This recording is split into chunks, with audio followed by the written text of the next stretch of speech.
All right, what's going on, everyone? Rob here, our Keeler Outdoors, back for another one. Last two what's in the box videos we did my flipping baits. I took you through all the different creatures and crawls that I like to flip, and then we did dive into my jig box. I showed you how I make my jigs. Well, how I use the flirt skirts to make a jig. What I want to do today is go into how I actually rig everything, the customization, little nuances that I put into the bait when I put them on a hook and before I put them into the water. So that's what I'm going to show you, and let's jump into that.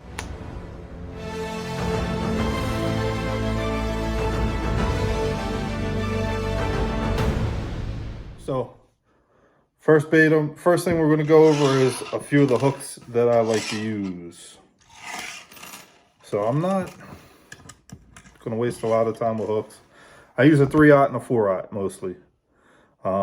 There's times where I'll have a 5/0 or something like that, but for the majority of applications, 3/0 and a 4/0. My two favorite hooks, well, my favorite hook and the two sizes.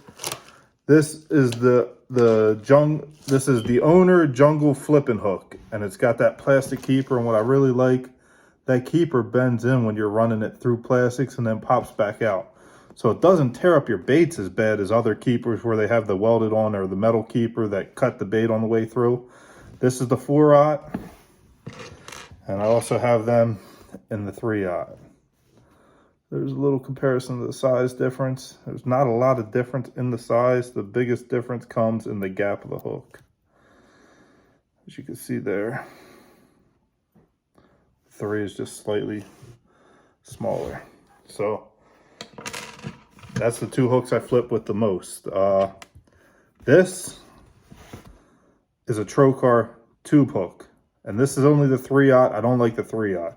I much rather use this in a 4/0, and even the 5/0 is good for the tubes I use in this one. The 3/0 is all I could get all last year because of COVID and other issues. It's still hard to get your hands on some stuff. So this is the Trocar.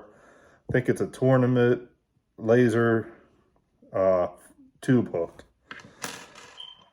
And then just your basic wide gap 3 and 4/0 I'll use at times. These, I don't like using these a lot. There are applications where I'll use them, but not a lot. So I'm not even going to show you these today, because if you can hook a bait on these other ones, you can hook it on that, no problem.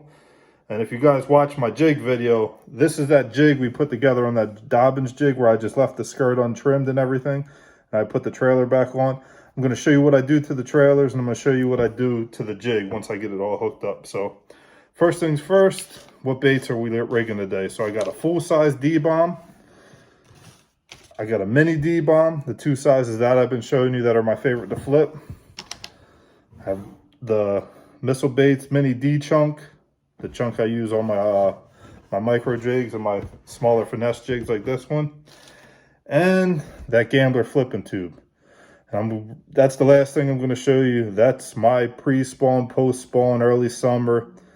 That's my specialty. This is, I can't stress enough how many fish I've caught on that. And if you watch my videos, you've seen, even during a nasty time of year, I was fishing that tube and I was doing really well. So I'll show you how I actually cut that tube up and get it on a hook Texas rigged where it works for me. So first thing, mini D-bomb. And my hook of choice for this, of course, is going to be the 3/0 because it's the mini. A lot of you know how to hook this stuff. This should be basic, but the D-bombs have a pretty stout head on them where you can actually, the bigger ones, it's really solid in here that you can come down through. So come down through till you get to the bottom of that hard head, and then you're going to come out through that head. The hook flips. Like I said, this keeper actually pushes in when you go up over it. Just past the keeper. See how that keeper is going to keep that bait on? And I'm on the wrong side of the camera, sorry. We'll keep that bait on, and then you're going to measure where you're going to come out, push down, come out, and stay in the middle of that bait. And that thing is rigged perfect. That hook is just ready to pop out through those ribs as soon as something bites on it. You can see that poking through. Ready to come out. And missile baits are durable, man. That'll catch 2 or 3 fish before I have to replace that bait on a normal day, and you could flip them, do whatever you need to. But you could see how that keeper just did not beat up that bait on those owner flipping hooks. So make sure that thing's straight. Whatever weight you go, I always start off with a 1/4 ounce when I'm flipping. 1/4 ounce is my go-to, and then I adjust my fall rate from there.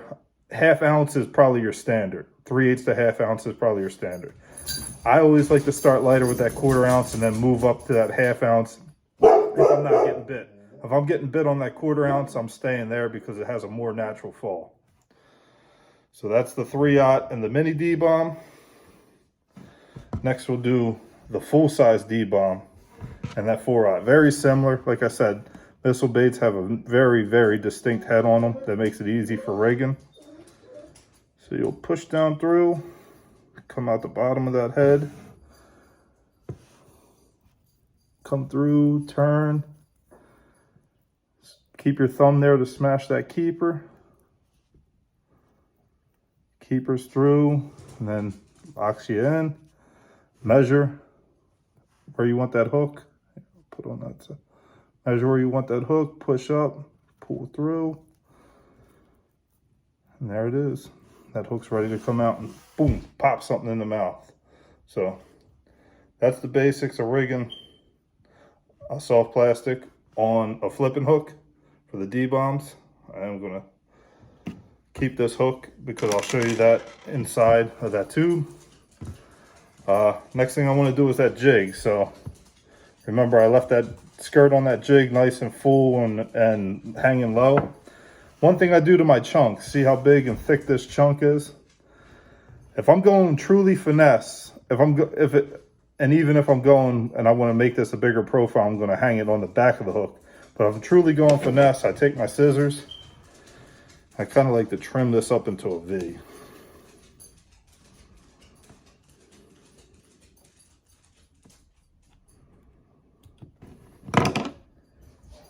And that's not a very good one, but I like to make it into a sharper V. And sometimes I'll even take some of this bulk off. See the bulk on it? I'll cut some of this bulk off. Just like that. And then I'll feed it down on the hook like you would any jig. Get the skirt out of the way. Compress your weed guard down in. Nice and straight down through. Staying in that V that you cut. Come out, let that weed guard go. Push it up over your keepers. Smash it on there nice and good. So that just trims down on that profile a little. So now, like I said the other day, I like to keep my jigs raggedy. So you see where my kickers are. Definitely don't want anything on the kickers. But you can see how I'm not cutting anything uniform either.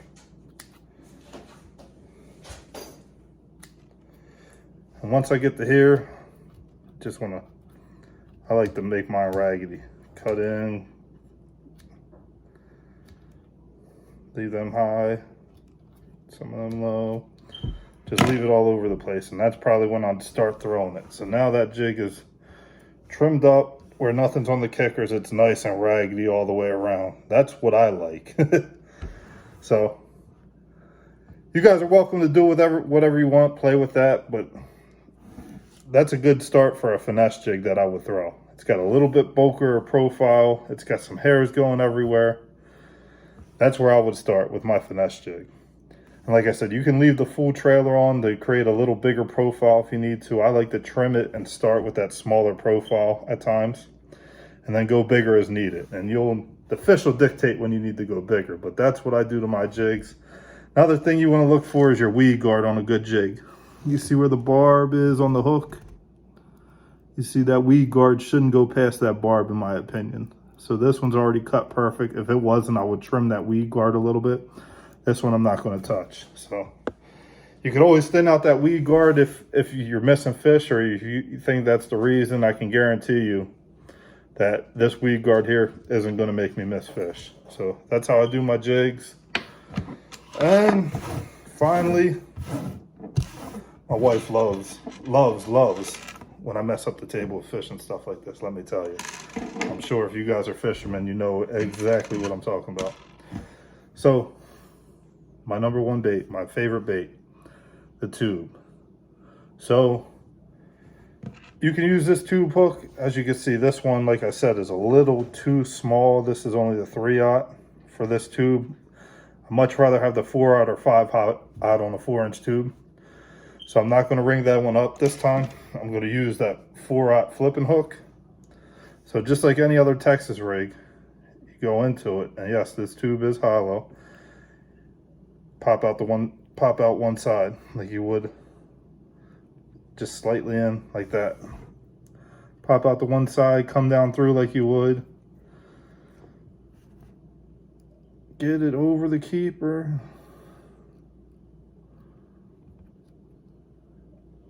Right there, it's over the keeper on this one. Then what you want to do is measure. So what I do, because I don't like puncturing both sides, you take your scissors. See where that hook's going to pop through? Go inside the hollow tube, make a slice. So now you measure through the tube, push down, bring that hook out, and Texpose it. And Texpose just means you punch it back in a little bit. Now, that hook is only puncturing because you're in the slit. One side of the tube, your hookups are better. That thing's nice and straight. And that's how I Texas rig my tube. That's the secret. And I hardly ever will peg my weight on a tube. I always like to let that tube do its own thing and have that weight unpegged and have this behind it. And I think that's the secret of why it works so well in that pre-spawn and post-spawn. And I'll catch them in the summer from time to time on this, but in the summer I'm usually punching into heavier cover, more weeds. Not saying you can't do that with this, but there's better baits for that, for punching down through thicker cover. This is more of that open water when they're on the edges, when they're on the edge of trees, on rocks. This is my killer. So that's the video for the day. Just wanted to wrap up that flipping video where I did my soft plastics and my jigs, tie it all together, show you how I rig, give you a little bit of my tips, my tricks, what I like to do with each bait. So I hope you enjoyed it. Hope you learned something. If you didn't, I'm sorry to waste your time. Drop me a comment, drop me a like. Let me know if there's anything you want to see. I'm going to keep opening up these tackle boxes, going through my stuff with you guys. So if you don't like it, somebody needs to say, you need to just stop this now. But if I don't hear anything, or if I only hear good comments, they're going to keep coming your way. So thank you guys. Enjoy the rest of your day.